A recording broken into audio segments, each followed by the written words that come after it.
At Stellar Science, we have been applying various shape-for-motion techniques to space surveillance imagery.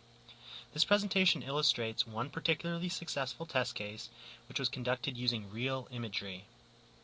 The purpose of this research is to compute the three-dimensional shape of a space object from a set of two-dimensional images of the object. On the left is the original 2D image sequence, which was collected from the XSS10 inspector satellite as it orbited around a rocket body. This is a good image sequence to analyze because the resolution is high for space surveillance imagery and because it reveals almost all sides of the rocket body. It is important to note that this original image sequence is completely uncalibrated. In other words, our algorithms were not given any a priori information about the positions and orientations of the rocket body or the camera. On the right is a synthetic image sequence computed by our algorithms. This sequence depicts the same motion that was captured by the original image sequence, but it displays the motion with 4 times the temporal resolution. Because the images are based on a computed 3D model, we can display the rocket body in orientations that are not related to our original imaging baseline. The animation on the right demonstrates this. The computed model has some unnatural artifacts, especially in regions that were not seen in the original image sequence, but overall it's quite good. Let's now see how this shape was computed. This flowchart serves as an overview of our shape-for-motion process and also serves as an outline for the slides that follow. The first step to computing the 3D shape is to track the locations of the points on the object in each image. We have implemented automated approaches to find and track features from frame to frame, but they did not work well in this image sequence. Due to the relatively large angular rotation between frames and the object's manifold rotational symmetry, which causes many different features to have the same appearance, it is difficult to correctly match features from frame to frame. So, for this test case, we manually specified tie points. This is the only part of the process that was not done in an automated fashion. Given a set of 2D feature tracks, we can set up a system of equations that describe their relationship. The right matrix represents the 3D coordinates of the feature points. The central matrix represents the camera transformations that project the 3D points onto each image. The left matrix represents the location of each image feature in each image frame.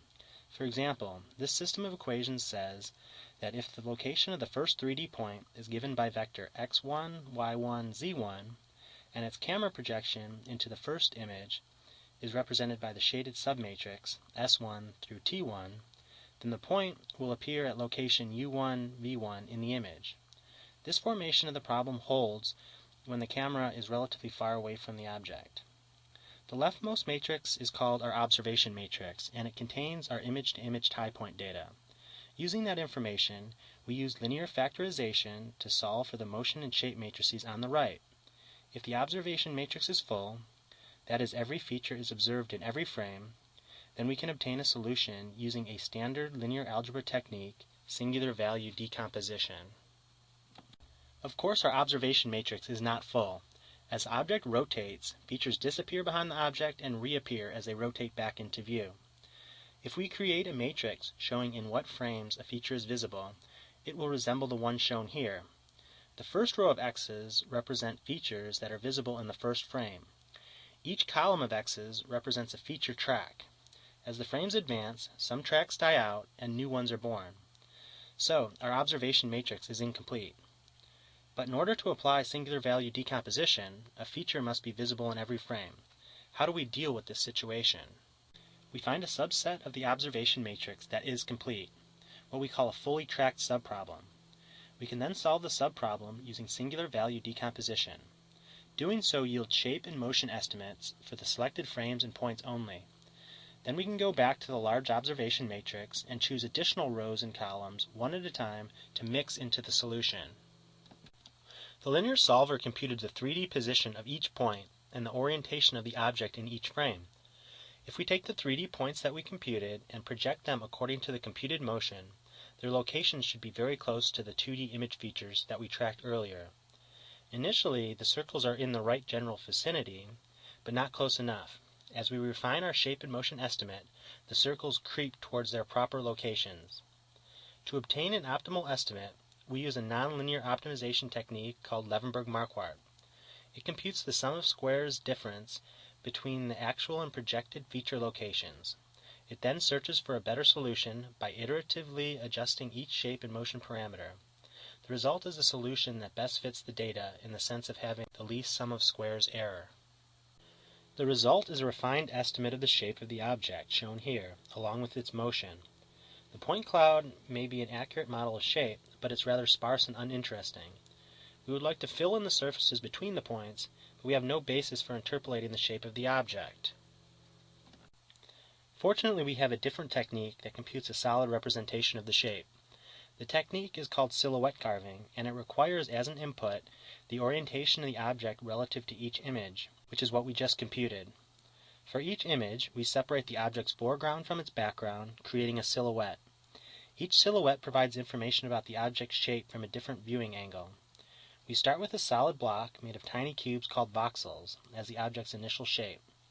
The initial shape is projected onto the first image of the sequence using that image's computed orientation, as shown in panel 1.